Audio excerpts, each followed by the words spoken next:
Slipper orchids are any orchids with a a slipper-shaped lip. Also displaying one of the other wonderful traits that some lipper orchids, what? Oh, that leaves kind of hairy. That's fun. Hi there, this is Izzy, and welcome to this care collaboration on slipper orchids and their general care. I am joined today by Hello Plant Lovers, the Orchid Saga, Ed's Orchids, Petals, Sepals and Spines, Karen's Orchids, Res Quetzal, Hillbilly Orchids, Fernanda Nascimento Orchids and Succulents, Growing Orchids in Idaho, Julie's Orchids, Todd's Tropicals, Matt by Nature, Trish's Orchid Life, Tropical Plants Finland, TD More Than Just Orchids, Esther's Orchids, Michelle's Life on Repeat, and Ninja Orchids. And a special thanks to Ninja Orchids for organising this care collab today. This care collab is about the general care of slipper orchids. However, I think I'm pretty much a beginner in slipper orchids. So this video is a bit more of a what on earth does a beginner like me do with slipper orchids?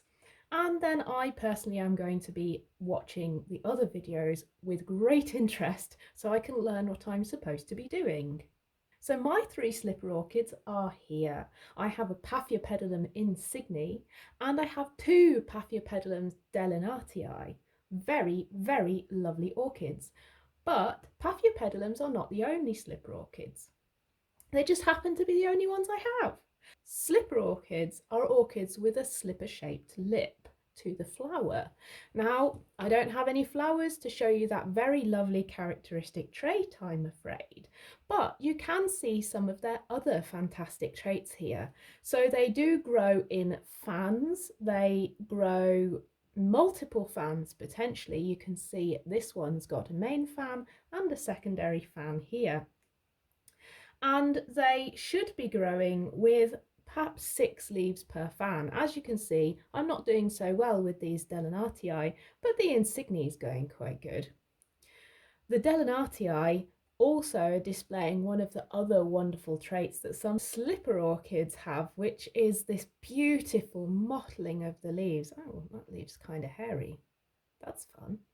Anyway, the Paphiopedilum delenatii have this wonderful mottling which makes them look fantastic all year round, and even better on the underside. Look at that purple. Have to admit, when my partner saw these, they thought these were great orchids for me to have because all the other ones just look green, but these ones look mottled and pretty all year round, so they were very pleased. Slipper orchids are mainly terrestrial orchids, so you might see that the substrate that I've got these in is not quite the same as my other orchids. So I actually have them in 3 different substrates here. Being terrestrial orchids, they do like a bit more soil, a bit more loam, a bit more sphagnum moss compared to other orchids. The majority of the time, there are some that are not terrestrial, but I have these 3 kinds of substrate, as I said. One of these is in a bark chip, bark mush, so it's not even like it's chips in some cases, that's almost like soil, with little grains of, oh, what's that called? Begins with an S. With little bits of clay in it, so they help retain a little bit more moisture. So that one is my highest moisture substrate that I have. I can't see much root growth going on in this one though.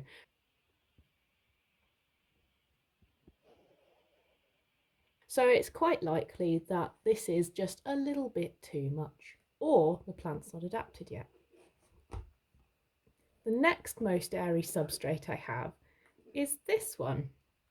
So this one's got a mix of rocks, pumice, bark, chips, a little bit of that soily, dense stuff that the other Paphiopedilum had, and some bits of sphagnum moss. So it's a right mixture in there. Slightly more airy, but also still fairly damp. And, well, again, no evidence of root growth yet. But I expect these are still adapting because I haven't had them super long. The Paphiopedilum insigne, on the other hand, I have been keeping a little drier since I repotted it recently and saw that it was a little low on the number of roots that it had compared to the size of the plant and where I wanted it to be. So I thought potting it a little drier would help to stimulate those roots. And look at the root that came out. This lovely great brown hairy thing. Now, one thing I really do like about the Paphiopedilums is these roots. They are weird compared to all other orchid roots that I have in my collection. They are hairy and they are brown. They are much more like a standard plant's roots, not an orchid's roots. So in general, I like the roots, but this one seems to be doing fairly well in bark mix, even though it should technically like the other mixes because it's terrestrial plant. So that's my 3 substrate experiments going on, but my 3 orchids here, 2 of them are one species, one of them's the other species, but they have quite different back histories. So let's start with the Paphiopedilum insigne this time. This came to me as a seedling in 2020 and it was tiny at the time, really small, and you can see how it has grown from there. Look at those gorgeous leaves, long and strap-like and glossy. It's doing super well. Well, this one's a little bit short because, you know, I repotted it and so it grew a short leaf. But this one has really grown since I got it as a seedling. Paphiopedilum insigne is native to India and Bangladesh. It's a slightly shade-loving Paphiopedilum, but actually it wants relatively high light, 20 to 30,000 lux. And some people say online that if they can't get it to flower, they raise the light intensity and it flowers for them. It likes moderate temperatures, so we're talking a normal daytime temperature indoors. So 24-ish in the summer down to 13 at night maybe, 18-ish in the winter down to 4 to 10 at night, a bit more variation there. It would probably be a great windowsill grower, if I'm honest. That day-night drop in temperatures that you can achieve by growing it on a windowsill would be really good. I personally don't because it's a seedling, so I want it to grow kind of all year round and have a really good environment, so I don't grow it on a windowsill. But if I wanted it to flower, say, and maybe it's getting up to flowering size, I would put it on a windowsill. Paphiopedilums flower from out the centre at the top, and you can see in this delenatii the remnants of an old flower down here, this crusty bit. Now that's the end of that particular fan, but when they do flower, they should flower on a beautiful stem coming out the top, and you should see that lovely slipper. In the case of the Paphiopedilum insigne, it should be a brown slipper, a brown cup almost, flanked by 2 side lips and a green and white cover. Should be really striking as a flower shape. Moving on to the Paphiopedilum delenatii. Now, I don't seem to be as good with these ones as I am with the insigne. Not that I can necessarily call myself good with the insigne, but they just seem to have 4 leaves fairly routinely, and they do seem to keep dropping leaves. You can see this one's turning in colour. This one's turning in colour as well. So I cannot profess to be any good at looking after these, but these came into my collection as one plant in July, but in transit they were upturned, and lo and behold I saw that there were 2 plants, so I've potted them up separately.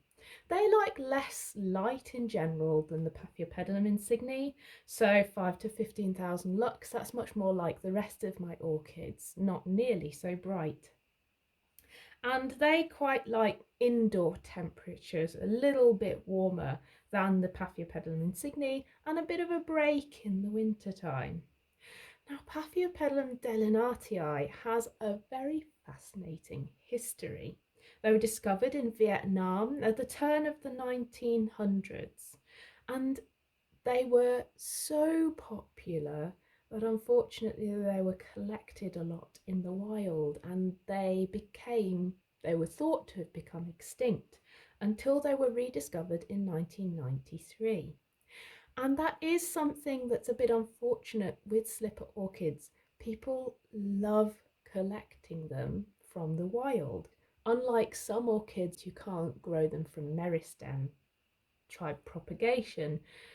So sadly, there are some people that steal them from the wild, and this leads to the loss of some of the most beautiful species. So you will find that some orchids have very secret locations, are not widely publicized because of this like mania for collecting wild caught orchids.